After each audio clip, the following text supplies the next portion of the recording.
Hi, welcome. I'm Beth Koenig, and I'm the Executive Director at the Orange County Deaf Advocacy Center. We help people who are deaf, blind, and autistic with sensory processing disorders.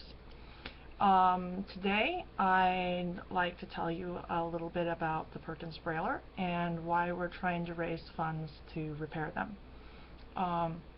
We have a lot of clients with visual impairments that do use Braille, and their devices need to be repaired. They're really long-lasting devices. They're really hardy. It's nearly impossible to break a Perkins Brailler by dropping it. But they do get dust in them, which causes the mechanisms to get a little weird, and we do have a lot of children, and the children like to drop crayons and other things in them, and they do start to act weird. So we're hoping that you can donate some money, and we can get $500. That's enough to send 10 Braillers up to Victorville, which is a prison. They run a prison program to repair Braillers.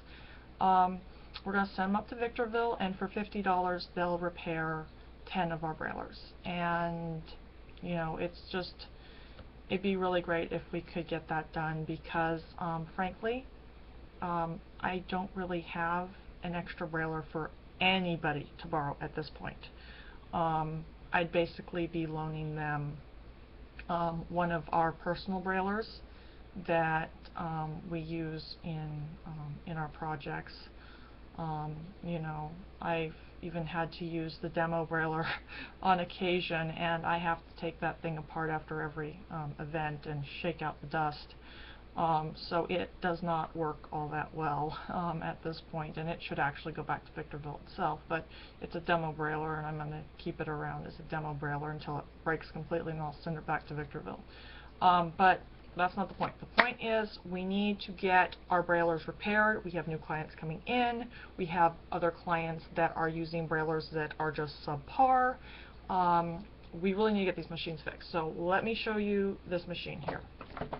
This is a Perkins Brailler. Yes, I have trouble knowing where my location is, but as you can see, or not see as the case may be, this is a Perkins Brailler. It has these, this is the paper feed knob here, and with my other hand, this here is our cursor. And so what happens is, I'll try and flip this around. This is our handle, carried by that. Okay, so, and this is heavy. This is a heavy thing. So what we have here is, this is our paper feed. I mean, not paper feed, this is our cursor. So this is how we control where we're writing on a page. Okay, and then this is our paper release knobs. So we push these forward, well, turn around so it's more perspective. So push these forward, or pull these back to put the paper in, and then push them forward to lock in the paper, and then we use our handy dancer paper feed knobs to do that. And then in the back is where we set our margin. And you notice here we actually do have a bell. The bell's right here, and it will ding when you get close to the end, which is what it was doing. So when I go like that, you can hear it ding. So and then of course we have our keyboard, and a lot of people don't understand the keyboard, but it is a standard Perkins style keyboard. And yes, the Perkins style keyboard is actually named after this Brailler. The Perkins Brailler has been around since the 1950s, I believe, and it's might have been longer than that even, I don't know. We have frequently get Braillers that are like, you know, 40, 50 years old, and they're still making and manufacturing them today. So this is our spacebar right here, and these are our keys, and we have 6 keys for each of the 6 dots in the Braille character set. So each key represents a dot, and so you press them down at once, much like playing a piano.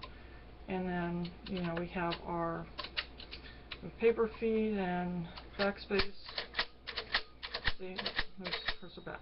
So we really want to get these machines here. This is a machine here. You're still watching this video. This is what I'm trying to repair. 10 of them. Okay, and they're very heavy. This is a workout just showing you that. Okay, so, but they're really heavy and they work, and they're basically a typewriter for the blind. Now, yes, blind people can use something called a Slate and Stylus, but frankly, in a lot of the schools, they don't teach them how to use it. A lot of adults aren't taught how to use one. Basically, here in the U.S., they give you a Perkins Brailler or a Braille note taker, and you never learn how to use a Slate and Stylus. Unless, you know, you have a teacher that's willing to teach you, and it's really sad. We're one of the programs that do advocate using the Slate and Stylus. However, Perkins Braillers are faster, and they're more convenient, especially when you're doing math. You know, because you have to roll the paper up and down to work the math problem. And you know, it's much easier for a lot of our little guys than a Slate and Stylus, because Slate and Stylus, it just takes more fine motor control, and a lot of our little guys they haven't developed it yet. They have more gross motor control, so they can hit the keys. Versus on a Slate and Stylus, you have something that's about this long, and you hook it onto the paper, and you're punching from, you know, from right to left. And then you have to take the paper out and turn it over and read it from left to right. And so maybe I'll put up a video about what a Slate and Stylus is later. But yeah, you can get a Slate and Stylus for as little as $10, which would be nice. But you know, if we only need Slate and Styluses, that'd be great. You know, for $500, I could get 50 Slates and Styluses, and you know, be all set. But unfortunately, that's not the way it works. We do need Perkins Braillers. They are a key and integral part of our program and how we teach Braille, especially to our multi-handicapped people. And without them, frankly, you know, a lot of people, you know, are suffering. You know, I've been actually trying to diagnose which Perkins Brailler is worse. And the worser ones I pull out of the field, and I put the less broke ones in the field with the clients. So our clients are working with subpar Braillers, and we do need to get that fixed. And that's basically what this video is all about. And I know I've been droning on and on and on about it, but this is really, really important, seriously.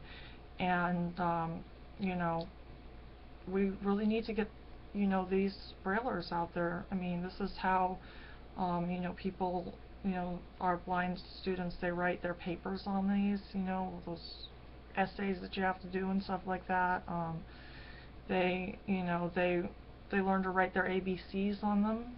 You know, going way back to the very beginning. You know, they scribble on them when they're like 2 years old. You know, we have little 2-year-olds that, you know, we put the paper in for them, and they just push the buttons randomly and, you know, learn how to push buttons basically, and they scribble on them and stuff, and it's a lot of fun. And I am going to work on getting parents to sign more media releases, so hopefully in the future we'll be able to have actual clients on some of the videos that we put up. So also this channel I found out is kind of new, so kind of an experiment. I know I launched a new channel months ago, and I was very serious, no, actually over a year ago, and I was very serious about keeping that one, but I don't know, I'm having trouble with that too. But that's not the point here. Let's get those Perkins Braillers fixed and on their way, and I will worry about YouTube later. Yeah, let's raise some money for some Perkins Braillers. Hope to see you later.